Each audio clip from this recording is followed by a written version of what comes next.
London. Yeah, we could do London, I guess. This is the most expensive breakfast in London. It's a breakfast sandwich that comes in at over $370 Do the caviar. by the end of this video. I'll let you know why and if it's worth it. Today I'm on a mission to explore the world of British No breakfast, WWE today. trying out 3 different plates with 3 different price tags. This is the start of an epic day. And by the end of this video, you'll witness the most luxurious breakfast money can buy, at least here in London. For most of the people, it seems expensive, but for some of the people, it's day-to-day life. That's the day-to-day life I aspire to. But first, something much more affordable. In fact, this breakfast costs only a few dollars. This is my first day in London. This is going to be my first meal in London. Welcome.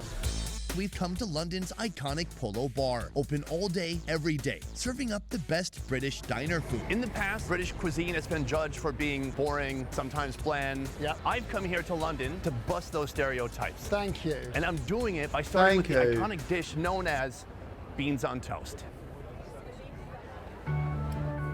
Beans on toast. Start by toasting up a thick, wholesome slice of sourdough bread. Why do people here love beans so much for breakfast? I don't know, but every single one of our breakfasts is served with beans. Like the Italians grow up on pasta, I think the English grow up on beans. Once the bread has become toast, apply a layer of butter. There's a little bit of synergy with the American diners because obviously breakfast is big. Another thing that we do a lot of are the American-style pancakes. You stole our beans, we stole your pancakes. I'm sorry, we do not eat beans. No, but breakfast beans. No. Finally, dump on a generous portion What of the beans. hell? We don't do anything with them, they're just as they come. In the can. Yeah. Heinz. Of course. Do they make the best beans? Yeah, definitely.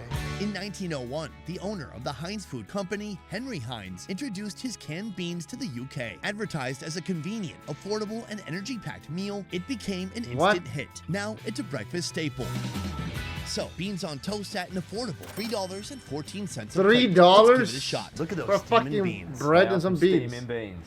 In just a moment, we're going to Holy indulge shit. on this indulgence. But first, I want to talk about you. Tom, you are a taxi driver here in London. Yeah, that's my profession. Gold standard, finest taxi driver in the world.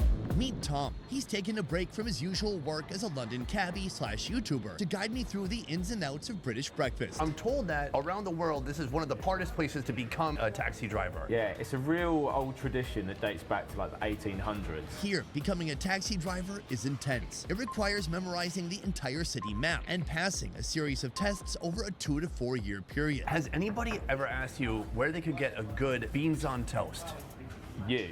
This is our comfort food. Should we give it a shot? Oh, we're missing something. But before we find out what we're missing, a quick word from our sponsor, BetterHelp. People tell themselves time and time again, I don't need therapy. Therapy is not for someone like me. And I used to think the same. And here's the thing, therapy helped me a lot. That's why I appreciate partnering with helpful brands like the sponsor of today's video, BetterHelp. BetterHelp connects you with a network of licensed professional therapists, each with their own expertise, all geared towards helping you on your mental health journey. Whether it's stress, anxiety, depression, or just needing someone to talk to, BetterHelp has your back. Getting started is a piece of cake. Just give them a few details about your needs and preferences, and they'll match you with a licensed therapist, often within 48 hours. And here's the thing about their therapists. Every single one is licensed, has a master's or doctorate degree, and has spent over 3 years and 1,000 hours helping folks like you. And here's the cherry on top. Visit BetterHelp.com/BestEverFood or choose Best Ever Food Review Show during sign up for a sweet discount on your first month of therapy. Plus, if you want to switch your therapist for any reason, BetterHelp has your back. So what are you waiting for? Head on over to BetterHelp.com/BestEverFood and start your journey today. Now,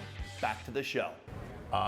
This is Britain in a bottle. This was made for beans on toast. Oh, Worcestershire sauce. Try it without, and then I'd encourage you to just dab a little bit of that on. What I like too is you're not eating even some crazy British version of beans. It's Heinz. That's an American company. Cheers. Cheers.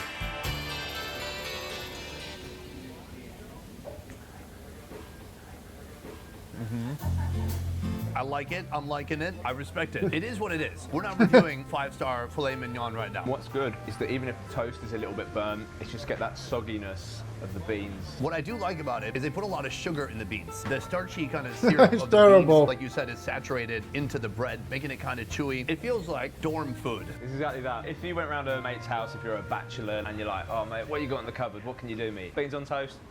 Sorted. Time to add Worcestershire, a fermented condiment made from vinegar, molasses, anchovies, tamarind, and spices. Where'd you bring that from? I bought it specifically for this. There's kind of a sour note to it now. Yeah. So we have the sweetness, we have the saltiness, and a little bit of sourness. It feels like a well-rounded meal you would buy on food stamps. Well, No. you say food stamps. The actual reasoning why beans on toast is such a popular meal in Britain is it comes from rationing in World War II. We've loved it ever since, basically.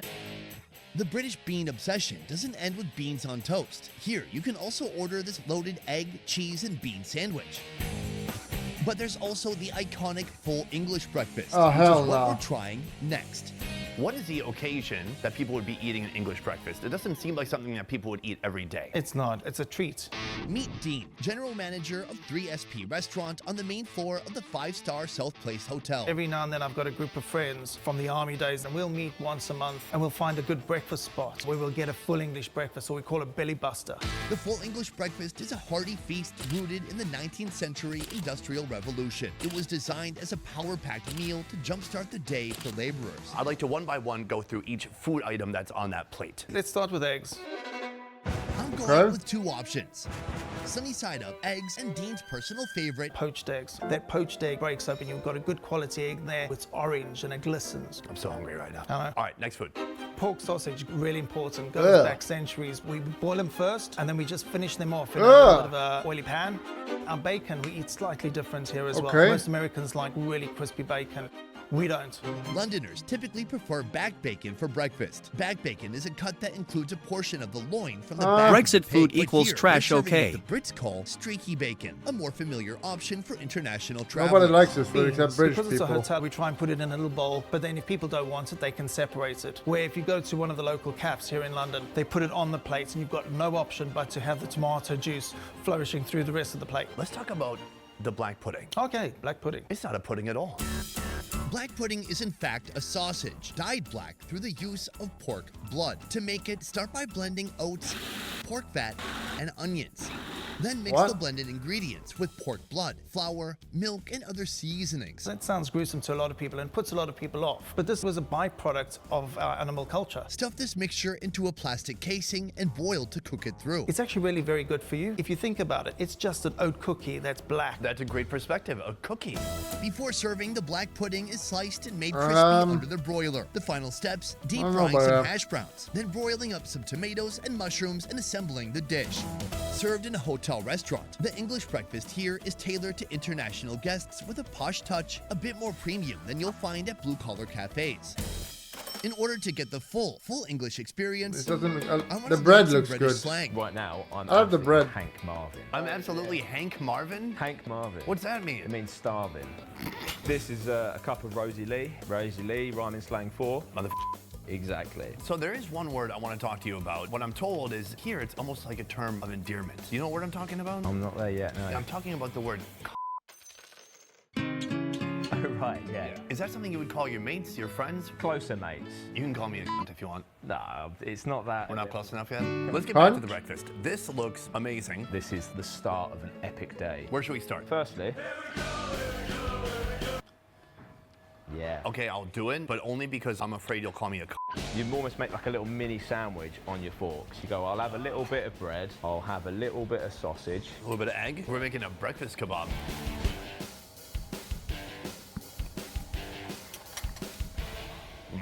That's tasty. That first bite is incredible. I'm coming around on the bean, but I can see why you'd want to mix everything together. You're getting a little bit of that crunchy bread or toast, which is kind of absorbing some of these flavors too. The sausage is nice, heavy, and greasy. If you're having a big day out in London, you would get one of these down you in the morning and it would sustain you for like most of the day. These look beautiful. I love a good poached egg. Oh, I mean, look at that dark orange puke. hue just leaking out onto the toast. Toss some beans and ketchup on there. Cut a little bit of mushroom off and chuck that on as well.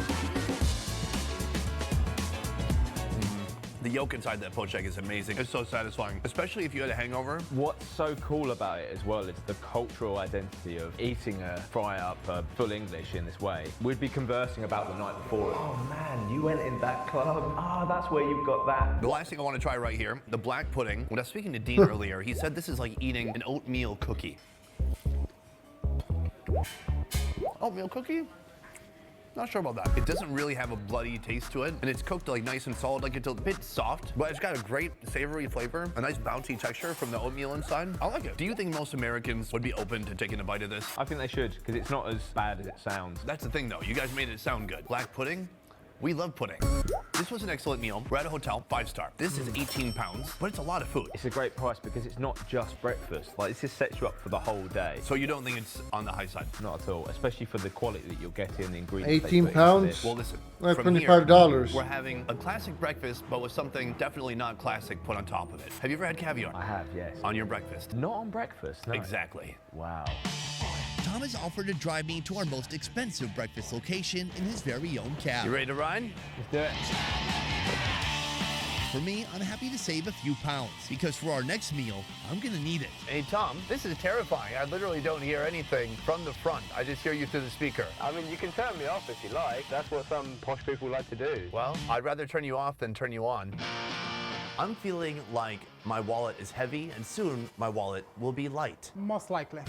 We've arrived at the Caviar Bar, a restaurant completely obsessed louder. with caviar. From sandwiches to cocktails, they put this luxurious ingredient on everything. We believe caviar should be part of breakfast, lunch, and dinner. Snacks. There is always the right time for the caviar. You have a few different levels of caviar These guys are here. plump as For the fuck. most expensive one that you're selling here, 250 So grams loud. of royal beluga caviar. Just this. Correct. This small tin is priced at an outrageous $1,600. And here's why. Caviar comes from sturgeon, and this particular species requires the fish 20 years to mature and produce eggs. Not only that, but unlike chickens, each fish can only provide eggs once for a single harvest. For most of the people, it seems expensive, but for some of the people, it's day-to-day life. That's the day-to-day life I aspire to. You will get there one day, I'm sure. Thank you. Our final luxurious breakfast includes 2 courses, building up to an extravagant sandwich featuring the Royal Beluga caviar. But before that, Eggs Benedict, crowned with eggs from a fish. Start with English muffins. Oh wait, we're in England. I think they just call them muffins. Give those muffins a slice and lightly toast in brown butter. Would the boss notice if a couple tins went missing? We do daily stock take just to make sure no one touched our fridge. I don't see any padlock on the door though. I guess that wouldn't be very elegant. Oh, there literally is a lock on the door. Next, poach plump chicken eggs in simmering water. That is our entry-level dish. How much will that cost? That will set you down £79.50.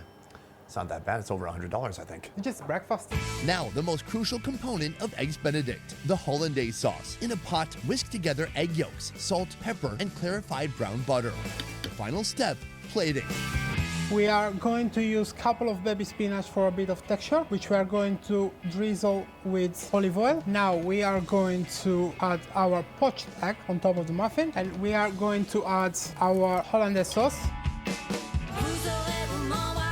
We are going to finish the dish with our own Osietra caviar. I'm very intrigued to see how this will actually match with these breakfast dishes, or if that flavor of the caviar will be completely lost and destroyed. Perfect, challenge accepted. Those are some interesting looking beans. Yeah, listen, we have surpassed the world of beans, and we've moved into a completely different dimension. This plate right here, $100. It's kind of blowing my mind already. So this is the mid-level caviar that they're selling here. But right here on the Bloody Mary, this is the most affordable caviar, the Royal Bairy. The Royal Bairy, their most affordable caviar, costs about $20 for 10 grams. It comes from 7-year-old sturgeon, and I had a taste earlier. Salty, slightly briny. I like it. Do you like it? Yeah. It's good. I have no benchmark to compare it against. Yeah, well, that's our starting point. So it should apparently go up from here.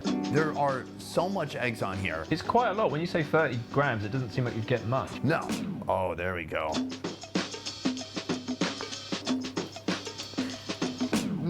The hollandaise is so rich and buttery. Oh my God.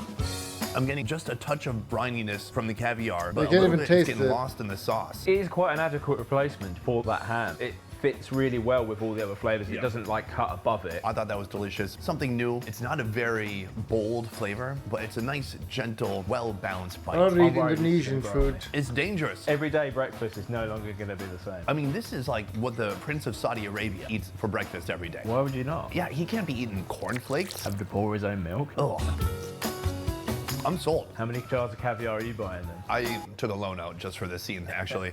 Tom's royal British manner masks it well, but I can tell he's not impressed. So, for our final round, I'm going for broke. And I mean that quite literally. I'm pretty sure this will be the most expensive sandwich I've ever had. Most certainly for me. I think even if we move to the decimal point, one place. First of all, we take our butter croissant, we cut that in half. We are going to add our creme fraiche with shallots and black pepper. We're going to add some spinach, dress the spinach with a drizzle of olive oil. Then we are going to use our lightly smoked salmon, and we are going to get generous.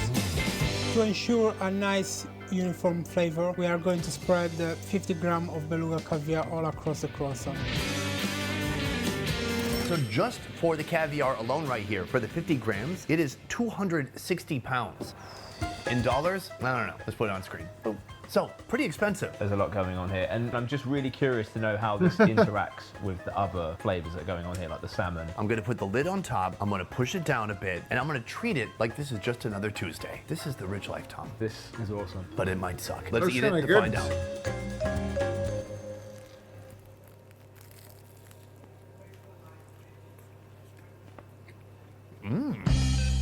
That's really good. The salmon has a strong taste. The creme fraiche with the salmon, classic pairing, taste delicious together. Yeah, even the croissant, I didn't really know what to expect in this format, but it's not going everywhere. This is still quite manageable. Oh, this is crazy. This is way better than Tesco sandwiches. I think the other thing that's also throwing me as well is it's presumably the quality of the salmon. All the ingredients are delicious. I would say the caviar isn't super present. You know, it doesn't offer a strong, potent flavor, but it's just like a gentle saltiness, a smoothness. It's oily. Classic. The whole sandwich itself is very rich. Yeah, there's that lingering kind of like saltiness and strong flavors in the mouth.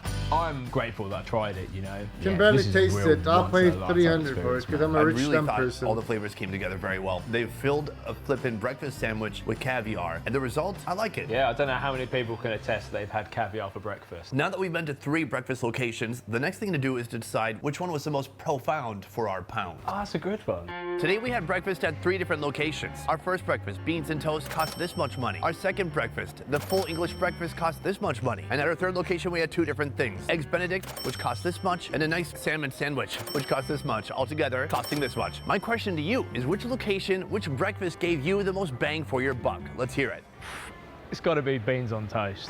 I'm a simple guy, working class. That takes me right back to my roots, having beans on toast with my dad on a Saturday morning. Yeah, sorry son, I'm a real cheap date. You don't have to be sorry about anything. I love your point of view. Culturally, I appreciated the beans on toast, but if I had to choose one that gave me the most bang for my buck, it was one particular food, that is the Eggs Benedict with caviar on top. It's not cheap, but it's within the range of something that's realistic for someone to try once in their lifetime. It was a unique and delicious experience. So for me, that specific dish gave me the most bang for my buck. No. We're running out of bean questions. Don't ask me anything too difficult because I don't know either. Please don't open the expensive one. Don't worry. I can't afford it. What I really like about the English muffin is that when I'm here in England, I just have to call it a muffin. You don't call it an English muffin, do you? No, that would be a bit strange, because then if I went to the States, I'd have to call it an English muffin. In my country, when we're talking about pounds, we're talking about how much weight I gained the day before. What is the most challenging part of being a taxi driver in London? So I've tried the caviar. And then I tried it again. How you doing over there? I'm a bit jealous. Sorry. This... Oh yeah, sorry. Counting. 1, 3, 2. Will you eat baked beans every day of your life? Absolutely not. You're Italian, yes? Yes. You eat beans for breakfast? No. Good man. Boom, guys, that is the end of this video. I want to say a huge thank you to Tom. Tom, shake my hand. Thank you very much for joining me today. Thank you, Sonny. It's been a pleasure. Thank You can you. find Tom on YouTube. Tom the Taxi Driver. Tom the taxi driver. Giling-giling, giling-giling, giling nyo ng matunawang taba. Giling-giling, giling-giling, hayaan yung mata nila ay lumuwa.